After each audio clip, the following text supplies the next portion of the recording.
L'histoire commence en 2017. Pierre et sa femme vont au Portugal et décident de faire un tour d'Europe et mettent en location leur appartement situé dans le 16e arrondissement de Marseille. Là, tout va bien. C'est ça, sans problème. Voilà, vous avez envie de profiter de votre retraite. Ouais. On avait envie de profiter de la retraite, donc on a eu l'occasion d'acheter un petit camping-car, on l'a fait, et on est parti, donc avec des conseils de la famille. Ne laissez pas votre maison comme ça, louez-la, ça vous fera un petit pécule en plus, et vous pourrez profiter un petit peu plus. Donc c'est ce qu'on a fait. Donc vous louez votre maison, vous décidez de partir combien de temps à la base? Au départ, on n'avait pas de but précis, c'était 2-3 ans. D'accord. Hein, on avait ce qu'il fallait. Bon, Espagne, Portugal. Bon. Ensuite, on s'est arrêté au Portugal puisqu'on a rencontré pas mal de Français là-bas qui vivent là-bas. Donc on s'est fait un groupe d'amis. Vous étiez au top. Et donc vous décidez de louer votre maison. Voilà, on a loué la maison en attendant. Oui. Et malheureusement pour nous, la maladie nous a rattrapés et il a fallu rentrer. Et le Covid? Il a fallu rentrer juste avant le premier confinement. Et là, donc, nous avons fait appel à l'agence, Stéphane Plaza, je ne sais pas si on peut le dire, et qui a fait le nécessaire pour que cette personne-là, la locataire, prenne congé de l'appartement. D'accord. Ça a été fait dans les règles de l'art. Et au moment de partir, cette dame-là a décidé de ne pas partir. C'est une dame seule? C'est une dame seule qui a un enfant de 15 ou 16 ans, une fille. D'accord. Une dame qui travaille. Hein, qui... On ne l'avait jamais vue. D'accord. Alors, vous ne l'aviez jamais vue, ouais? Non. Bon. D'accord. Alors donc, vous aviez fini de payer le crédit de la maison? Oui. Vous habitiez dans ce logement, voilà, il a été loué. Donc à la suite de problèmes de santé, vous décidez de rentrer, comme vous l'avez dit, vous résiliez le bail en respectant la procédure, vous envoyez un courrier recommandé, qui est fait dans les règles. Et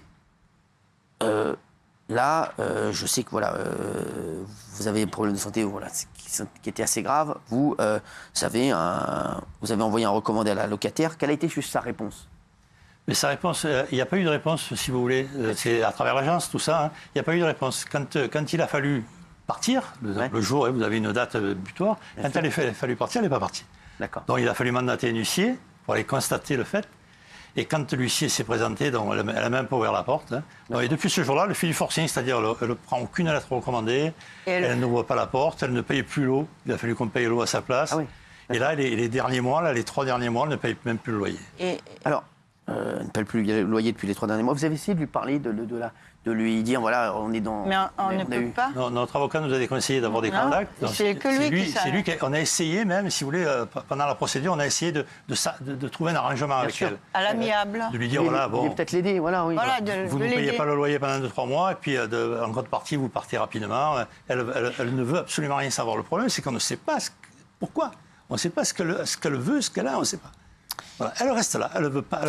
C'est incroyable. Et elle prolonge chaque fois là, pour la trêve hivernale. Voilà. Elle prolonge chaque fois. Elle profite de toutes les fissures de la loi française. Les failles juridiques. Alors, elle refuse de quitter les lieux. Est-ce que vous avez pensé, et c'est vrai que c'est une question, il ne faut pas le faire, mais est-ce que vous avez pensé d'intervenir, un peu manu militari pour la sortir? Mais non, on l'a interdit. On aurait dû le faire avant, à mon avis. Hein. On aurait dû le faire avant de mettre tout ça en route. Mais c'est vrai qu'après, on a eu l'occasion de le faire, mais notre avocat nous a dit, écoutez, on va essayer de rester carré, on va essayer de rester dans les rails de la loi. Donc, il nous l'a déconseillé fortement. Si vous nous regardez, Pierre et Marie, ils ont eu la bonne attitude. Voilà. Même si aujourd'hui c'est compliqué pour eux, ils ont eu la bonne attitude. Heureusement que vous ne vous êtes pas mis en faute, parce que c'est la première chose qui vient à l'esprit. Hein. Je sais qu'il y a des gens qui sont, s'il y a des gens qui sont dans votre cas, la première chose qui vient à l'esprit, si on va les sortir, et derrière ça se retourne contre vous. Donc c'est la double peine, et c'est encore pire. Alors, est-ce que la police et la justice font le nécessaire pour avancer sur ce dossier, ou est-ce qu'il n'y a rien à faire? Il n'y a eu rien de fait. Il n'y a rien de fait. Si vous voulez, il y a eu un petit problème, c'est que l'huissier a fait quelques impairs dans le dossier, donc il y a eu un petit peu de retard sur le dossier. Bon, tout est rentré dans l'ordre, tout a été fait comme il fallait que ça soit fait. Et au jour d'aujourd'hui, si on en vient au jour d'aujourd'hui, le document, donc le fameux dossier, est à la préfecture. Il est sur le bureau du préfet. Et monsieur le préfet de région de chez nous, il n'a plus qu'à signer le document d'expulsion de cette dame-là. Qui est expulsable depuis le 14 septembre de ce mois-ci. Voilà. Donc, et on attend tous les jours. Et ce qui va se passer, on a 9 chances sur 10 que ça se passe, c'est que ça va dépasser le 30. octobre. Ça va être la Et trêve hivernale. il Ça va y va être la avoir trêve encore la hivernale et on va trêve encore, hivernale. nous, devoir passer encore un hiver dans le camping-car. Alors avec des conditions justement le camping-car. Les squatteurs, donc on peut dire la squatteuse, hein, les squatteurs ne sont toujours pas partis. Voilà. Pierre et Maryse vivent encore à l'étroit dans un camping-car. Vous avez décidé de vivre dans un camping-car. Comment ça se passe? Mais vous savez, bon, quand on le voit comme ça, il y a des gens qui vont dire que ces retraités, ils ont de l'argent, ils ont acheté un beau truc. C'est un engin qui a 12 ans, c'est un engin qui a énormément de kilomètres qu'on a payé. On le paye à crédit. Qu'on continue à payer à crédit. On a pris un crédit sur 10 ans pour pouvoir se payer ça, pour pouvoir le balader. Vous avez une maison, vous devez prendre un crédit pour prendre un camping-car. C'est la folie. On a un crédit de 10 ans dessus. On payait 350 € par mois, je peux vous dire la somme. Donc, on est des petits retraités, on n'est pas. Et si vous voulez, c'est magnifique un appareil pareil, mais c'est magnifique quand vous partez en vacances. Vous partez 15 jours. Pour y vivre. Voilà. Mais quand vous vivez dedans, quand vous avez passé 2 confinements dedans, 2 ans et demi là, croyez-moi, c'est pas évident. Il paraît que c'est fait extrêmement froid pour vous l'hiver, pour Marie. C'est froid l'hiver, c'est très chaud l'été. Là, cet été, c'était l'horreur. Et pour trouver de l'électricité, c'est très dur aussi. Tous les jours, ça vous coûte du fric, parce que tous les jours, vous ne pouvez pas vous garer où vous voulez avec un truc comme ça. Vous êtes obligé d'aller dans des endroits précis. Donc, c'est entre 15 et 20 € tous les jours. Quand vous vous chauffez l'hiver, une bouteille de butane qui coûte 40 €, elle vous dure une semaine. Donc, vous voyez, ça engendre tout ça, ça engendre des frais qui n'auraient pas lieu d'être. Alors, Pierre, il y a pas mal de gens aussi qui disent, est-ce que vous avez des proches qui vous ont... On a un fils. Votre fils, il vous a proposé peut-être de... On a un fils qui a une maison, chez qui on va de temps en temps prendre une douche chaude, faire une machine, mais qui a des problèmes, qui a ses problèmes à lui et qui a des problèmes de couple. Il n'y a pas de place, Ça me rend fou, votre histoire. Il n'y a pas suffisamment de place. Et qu'il n'y a pas suffisamment de place pour nous héberger, donc... Mais cette dame-là, est-ce qu'elle a un cœur à un moment? Est-ce qu'elle voit la vie et l'état de Pierre et de Maryse aujourd'hui? J'en appelle, je me dis, est-ce qu'à un moment... Il a été opéré 2 fois du cœur. Qu'est-ce qui se passe, Marie? Il a été opéré 2 fois du cœur. Il a eu un cancer de la vessie. Je sais. Non, mais elle s'en fout, cette dame-là, elle est bornée, elle est comme ça, elle ne veut pas partir, et on ne sait pas pourquoi. Alors, ce matin, on a fait pas mal d'interviews ces jours-ci. Ce matin, des journalistes de TF1 sont allés la voir. Yeah. Et elle leur a dit, écoutez, moi je ne veux pas partir, c'est la faute à l'agence, c'est l'agence qui a mal fait les choses, vous comprenez, mais elle leur raconte, elle a des propos qui sont incohérents, et c'est tout. Elle travaille. Comment elle Elle ne paye plus, hein? Elle ne paye plus le loyer. Depuis 2-3 ans, là. Elle a la CAF. Elle a toujours bien payé le loyer. Mais justement, qu'est-ce qu'elle fait dans la vie? Si pendant qu'elle n'est pas là, vous rentrez dans la maison. Mais comment savoir? On n'a pas le droit. Vous n'avez pas le droit? La loi dit quoi, vous vous rendez compte? S'il vous plaît, la loi dit quoi, Gilles? Violation de domicile. Ah ouais, incroyable. De leur propre domicile. Parce que comme elle avait un bail au départ, elle est considérée comme locataire et pas juridiquement squatteuse. Et elle s'abrite autour de ça, c'est-à-dire qu'elle reporte de 6 mois en 6 mois. Elle vous dit oui peut-être un jour, mais en fait elle ne fait rien parce qu'elle sait très bien qu'en diluant comme ça, c'est juste le préfet, c'est pour ça que l'émission est importante. C'est le préfet qu'il faut qu'il fasse quelque chose. C'est le préfet qui peut débloquer. Alors le préfet, on va en parler dans un instant. Juste aujourd'hui, vous payez vous-même les factures, ce que vous avez dit. On a payé Sono à cette dame, puisqu'elle ne veut pas la payer. Donc vous payez le camping-car, vous payez tous les à côté de l'OP camping-car, vous payez l'eau. Notre taxe d'habitation. De toute façon, Cyril, on est dans un état où on n'a plus envie de rien, elle nous brûle notre vie. Voilà. On a 70 ans. On brûle la vie, on n'a plus envie d'aller au resto, même si on avait les moyens, on n'a plus envie de rien, on n'a que ça. On a perdu nos amis. Marie, si vous avez perdu vos amis, vous avez perdu... Vos amis, vous les voyez plus. Mais vous allez inviter quelqu'un dans un truc pareil, dans l'intérêt, vous allez faire venir des amis. On n'a plus envie de rien, voilà. Vous allez faire une Noël dans un truc comme ça, vous pouvez pas. Elle nous bousille, c'est le mot marseillais, je suis désolé. Bien sûr. Des fois, j'ai envie de recevoir ma petite fille et tout, qui est grande et tout. Je voudrais l'aider. On n'est jamais au même endroit, on est toujours à droite, à gauche. Là-bas, c'est incroyable. C'est une horreur. Incroyable. Alors. Aujourd'hui, vous avez des difficultés financières aussi, forcément. Mais c'est pas évident, parce qu'il faut payer les huissiers, il faut payer l'avocat. C'est pas facile, il faut payer Je vous jure, ça me rend fou. Vous avez tenté de faire intervenir la police, elle vous a dit qu'il n'y avait rien à faire? Non, la police, tant que le préfet ne donne pas l'ordre, la police ne peut rien faire. Donc là, le préfet doit donner l'ordre avant octobre. Ah oui, tout à fait, il a le dossier, sur le bureau. Avant le 30 octobre. Avant le 30 octobre, avant la fin octobre. Sinon, c'est jusqu'au 15 mars dans le camping car. Non, après, c'est jusqu'au 15 mars dans le jusqu'au camping-car. 15 mars. J'en appelle vraiment au préfet. Voilà, on l'a vu, Pierre a eu des gros problèmes de santé. Maryse, elle est... Moi, je suis dépressive, je suis sous Prozac, j'en peux plus, je suis toujours en train de pleurer. Là, j'ai pris des médicaments pour ne pas pleurer, mais je suis pas bien, on n'a plus de vie. On a envoyé, je ne sais pas combien de lettres recommandées. On a écrit à tous les ministres, on a écrit à tout le monde. J'ai tout marqué. On a envoyé une lettre à M. Dupond-Moretti, Gérard Darmanin, le préfet de police, le préfet de région. Le procureur de la République, le maire de Marseille, les huissiers, les avocats. Personne ne vous a répondu. Alors, oui. Qui nous a répondu, qui nous a dit, votre dossier est intéressant, mais je le fais passer. Voilà. À qui Et monsieur Dupond-Moretti qui a envoyé, pas lui, son secrétariat, quelques adresses. Essayez d'appeler là, essayez d'appeler là.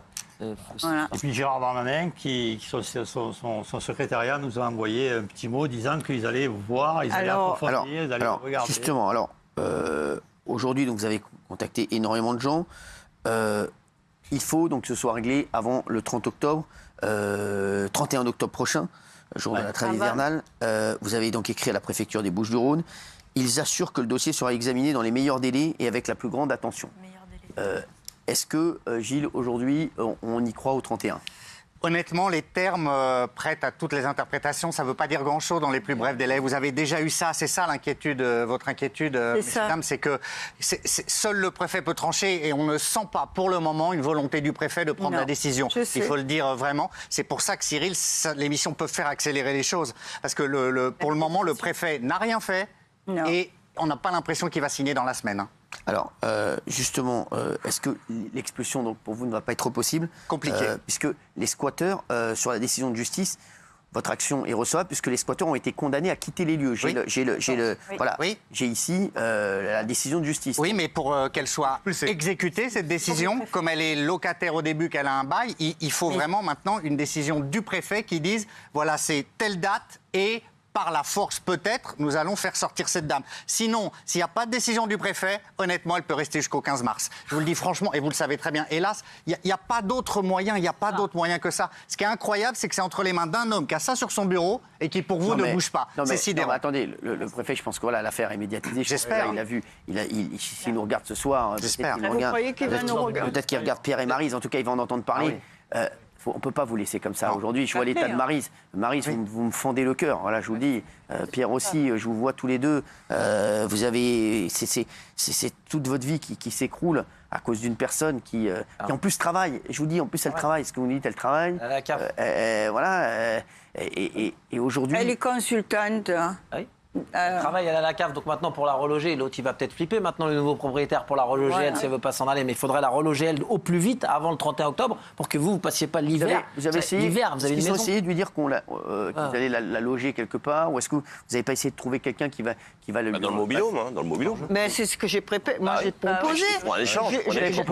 J'ai dit, moi je vis dans un camping-car. Elle peut aller dans un mobil-home, c'est 700 € un mobil-home sur Vitrolles. Il n'est pas question. Pas question du mais tout vous savez ce qu'elle a dit au juge. Elle a dit je veux vivre décemment. Mon appartement, j'ai mis 20 ans pour le payer, donc il faut que le s'en aille, et point final. Après, donc, je sais que au niveau de la procédure, vous allez me dire, je sais que quand les gens sont expulsés comme ça, bien souvent, ils ne laissent pas la rue. Oui. Elle attend. Il y a des organismes sociaux, il y a ce qu'il faut autour. Alors, peut-être qu'elle attend ça, la dame. Alors, si vous nous rejoignez à 21h09, on est en direct. Ouais. Nous sommes avec Pierre et Maryse. Cette affaire, elle est folle. Ils sont obligés de dormir dans un camping-car alors qu'ils ont une maison à eux, qu'ils ont payée. Et leur locataire refuse de partir. Elle ne paye plus le loyer, elle ne paye plus l'eau. Aujourd'hui, vous êtes étranglés financièrement. Vous dormez dans un camping-car, vous êtes retraité. Il y a l'hiver qui arrive. Malade. Vous êtes malade. Vous avez eu des pathologies très compliquées et graves. Aujourd'hui, la lettre, sachez-le si vous nous rejoignez, et l'ordonnance est sur le bureau du préfet. Oui. Si le préfet prend la décision avant le 31 octobre, on va pouvoir sortir cette dame et vous allez pouvoir reprendre votre maison. Si C'est après le 31, il y a la trêve hivernale, vous devez attendre jusqu'au 15 mars. Ouais. Ce qui fait que Même vous allez plus, repasser ouais. un hiver, donc au moins, parce qu'après, ça va, au moins, encore dans votre camping-car. Aujourd'hui, sachez-le, si vous arrivez seulement sur l'émission, Maryse et Pierre, ils ne vivent plus. Je crois que vous avez aussi un peu honte de la situation. On a honte de notre situation parce que des fois, quand on va dans le désert ou quoi, que les gens ils parlent, on parle presque plus à plus personne parce qu'on n'ose pas, parce que les gens vous disent, qu'on vit dans le camping-car. venez à la maison, vous garez le truc. Il y a des airs, vous voyez, et les gens ils disent bon. Mais nous, on se met en retrait parce qu'on a honte. On est en retrait de tout. On a honte. On est en retrait de tout. Mais on est des gens normaux, on a travaillé tous les deux, il est resté 40 ans dans la même boîte toute sa vie. Moi, c'est pareil. On est... Ils ont une maison, bordel. Voilà, c'est fou. normal. C'est pas une villa que j'ai, hein. C'est un petit appartement, de village, voilà, une petite maison de village. Alors, c'est quoi comme maison vous avez, Voilà, vous voyez l'entrée, là, oui. Alors là, elle ferme toutes les fenêtres. Ça, c'est l'intérieur. C'est l'intérieur, c'est l'état qu'on a tout refait. dans lequel on l'a loué, c'est-à-dire on l'a loué meublé. Elle était comme tout ça. Meublé, hein, Voilà, tout meublé comme ça. La dame a eu juste à apporter ses affaires. Hein. Vous voyez, donc c'était un petit meublé, truc sympa. Il y a une vue sur la mer, c'est à l'Estac, une vue sur la mer. Non, mais c'est Donc incroyable. voilà. Et alors, comme on va le retrouver, on n'en sait rien, mais à la limite, c'est pas tellement ça le problème. Et cette personne, un jour, a mis sur Facebook, elle a dit recherche appartement sur l'Estac avec vue sur mer. Vue sur mer. Cette dame-là ne veut pas aller habiter n'importe où. Je pense. Donc, qu'est-ce qu'elle a dit au juge pour nos téléspectateurs qui nous rejoignent? Parce que c'est incroyable. Mais je ne sais pas ce qu'elle a dit au juge, parce qu'on était. L'avocat nous met en retrait. Et l'avocat, comme il connaît mon épouse, qui monte assez vite dans les tours, j'étais pas, à un moment donné, chaque fois, il nous met un petit peu en retrait pour pas que ça fasse scandale. Si on fait scandale devant le juge, ça va nous porter tort. Donc, il nous met chaque fois en retrait. Donc, on l'a vu une fois, on n'a jamais eu l'occasion de discuter avec cette dame. Moi, ce que je ne comprends pas, et c'est ce que ne comprennent pas les téléspectateurs qui réagissent énormément, là, à 21h12, on est en direct, c'est vous avez tout bien fait. Vous avez fait les choses dans les règles. Vous avez été d'une patience incroyable. Je le dis, si leur cas n'est pas réglé, il va se passer des drames. Parce que la prochaine fois... Moi, je vais aller me mettre devant la maison avec la voiture, je ne bouge plus. Je bouge plus. Non, mais au-delà de vous, il va y avoir d'autres drames, parce que les gens à qui ça va arriver, ils vont dire, moi j'ai vu Pierre et Maryse, ils ont tout fait bien, et ben ils se retrouvent dans un camping-car, ils se trouvent étranglés, leur vie est gâchée, et ben ils vont dire, on va pas attendre, et on va se faire justice nous-mêmes, et ça va créer des drames, et c'est sûr et certain. Je vous le dis. Non, mais c'est pour ça qu'il faut agir vite, et j'en appelle vraiment au préfet, vraiment qui a sûrement un cœur, qui a sûrement suivi votre affaire, et qui peut pas vous laisser comme ça. Vous pouvez pas passer un hiver de plus dans le camping-car. Je vous dis, quand je vois les yeux de Pierre, les yeux de Maryse, je ne sais pas comment on peut laisser ces gens-là comme ça. Voilà, pour y être voilà, de notre famille à tous, quand on vous voit ce soir, tous les Français qui nous regardent se disent comment on peut laisser deux personnes dans une telle détresse. Et j'espère que ça va bouger. Mais c'est vrai que Maryse, je sais que j'ai envie vraiment que vous repreniez le moral. C'est dur, hein. C'est dur parce que j'ai plus d'espoir parce que je vois que c'est tout le temps pareil. L'avocat nous dit oh, vous l'aurez pas, voyez, on est là tout le temps à attendre. Et moi heureusement que je dors pas la nuit, voyez, je dors pas la nuit. Et la première chose que je fais le matin, j'allume la télévision, tout ça. Je suis tombée l'autre matin, juste comme ça, j'ai allumé la télé et je regarde BFM Marseille. Oui. Bon, et je vois un petit carré comme ça, et je vois qu'il y avait la préfète de police qui allait parler à BFM. J'ai appelé mon mari, j'ai dit, écoute, regarde, si on envoyait un petit mot, peut-être que ça va nous aider, ça. Et c'est comme ça que c'est parti. Et qu'on a essayé. Et puis, ça a été hier, toute la journée, aujourd'hui. Vous savez, le drame de cette histoire, c'est que ça va être très long pour nous. Pour se remettre de tout ça, si on s'en remet un jour, ça ne va pas être évident. Ça va pas être évident. Mais il faut garder espoir, Pierre et Marie. J'espère que ça va bouger. On va tout faire. Et j'espère que cette émission va faire bouger les choses pour qu'avant le 31 octobre, vous puissiez retrouver votre maison, parce que vous voir comme ça, je vous dis, on ne peut pas aller ce soir, tous ceux qui nous regardent, tous ceux qui ont vu Pierre et Marie ce soir, On ne peut pas se dire on va aller se coucher tranquille sans penser à vous ce soir. On va tous penser à vous. Et vraiment, je vous dis, on va tout faire pour que ça se règle. On va prendre des nouvelles très régulièrement. Et vraiment, votre histoire, et je le dis, moi, l'argument numéro 1, si Pierre et Maryse n'arrivent pas à s'en sortir et à retrouver leur maison, je vous le dis, tous les gens qui ont entendu cette histoire, qui ont lu cette histoire dans les journaux vont dire Pierre et Maryse, ils ont fait les choses dans les règles, ils se sont retrouvés comme ils se sont retrouvés aujourd'hui, eh bien ça va donner des drames parce que les gens vont dire nous on va se faire justice nous-mêmes très vite. Voilà, on va se faire justice nous-mêmes. Et Maryse, elle est au bout du rouleau.